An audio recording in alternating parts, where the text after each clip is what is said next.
Hello friends, welcome to பிளிசினிமாஸ். இன்னைக்கு நம்ம தமிழ் டப்பிங்கில் அமேசான் பிரைம் வீடியோவில் ரிலீஸ் ஆயிருக்க இந்தி கிரே படம் எப்படி இருக்குன்னு பார்க்க போகிறோம். வாங்க வீடியோக்குள்ளே போகலாம். இந்த படம் பார்த்தீங்கன்னா ஒரு ஆக்ஷன் த்ரில்லர் ஜானர் படமாக எடுத்திருக்காங்க. இப்போ இந்த படத்தோட கதையை பற்றி பார்க்கலாம். நம்ம ஹீரோயின் பார்த்தீங்கன்னா ஒரு லாயராக இருக்காங்க. அவங்க பார்த்தீங்கன்னா பணக்காரங்க லோன் வாங்கிட்டு தராத அமௌண்ட் எல்லாம் ரெக்கவரி பண்ணி கொடுப்பாங்க. அதுக்காக பிரில்லியண்ட்டாக வேலை செய்வாங்கன்னு சொல்லலாம். அவங்க டீமில் இருக்கிறது தான் நம்ம ஹீரோ. இந்த மாதிரி சிச்சுவேஷனில் பார்த்தீங்கன்னா ஒரு ஆள் $1 பில்லியன் வாங்கிட்டு தரமாட்டான். அதை கேட்க போகிறவங்களையும் முடிச்சு விட்டுறான். இந்த மாதிரி சிச்சுவேஷன்ல பாத்தீங்கன்னா நம்ம ஹீரோயின் கையில அந்த பொறுப்பு வருது. நம்ம ஹீரோயின் களத்துல இறங்குறாங்க நம்ம ஹீரோஸோட சேர்ந்து. அதுக்கப்புறம் நடக்கிற சுவாரஸ்யமான சம்பவங்கள்லாம் என்ன, இது எவ்வளவு தூரத்துக்கு அவங்கள கூட்டிட்டு போகுது, கடைசியில என்னதான் ஆச்சு அப்படின்றது தான் இந்த படத்தோட மொத்த கதையே. இப்ப இந்த படத்தோட பாசிட்டிவ் பத்தி பார்க்கலாம். இந்த படத்தோட மிகப்பெரிய பாசிட்டிவ் பார்த்தீங்கன்னா ஹென்ரி ஜாக். இவங்க ரெண்டு பேரும் காம்பினேஷனோட செய்யற ஒர்க் எல்லாமே பார்த்தீங்கன்னா அல்டிமேட்டா இருந்ததுன்னு சொல்லலாம். அதே மாதிரி இந்த படத்தை காய் ரிச்சி தான் டைரக்ஷன் பண்ணியிருக்காரு. அவரோட ஸ்டைலிஷான மேக்கிங்கும் டேஞ்சரஸான ஆக்ஷன் பொசிஷன்ஸும் அல்டிமேட்டா இருந்ததுன்னு சொல்லலாம். இந்த படத்தோட மிகப்பெரிய பாசிட்டிவ் பார்த்தீங்கன்னா ஆக்ஷன் சீக்வன்ஸ் தான். அதுவும் அந்த லொக்காலிட்டியில் காமிச்சிருக்க விஷயம்லாம் அல்டிமேட்டாகவே இருந்தது பார்க்கறது. செகண்ட் ஹாஃப் ரொம்ப வேகமாக என்டர்டெய்னிங்காக போச்சு.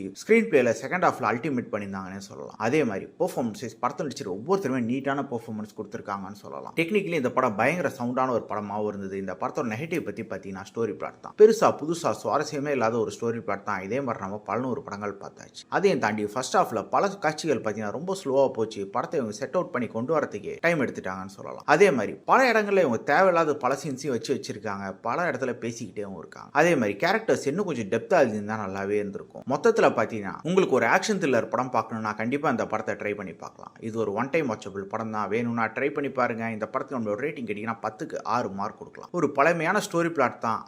அதை ஸ்டைலிஷான ஒரு மேக்கிங்ல பிரசன்ட் பண்ணியிருக்க படம் தான் இது. ட்ரை பண்ணி பாருங்க. இன்னொரு வீடியோவில் சந்திக்கலாம். தேங்க்யூ.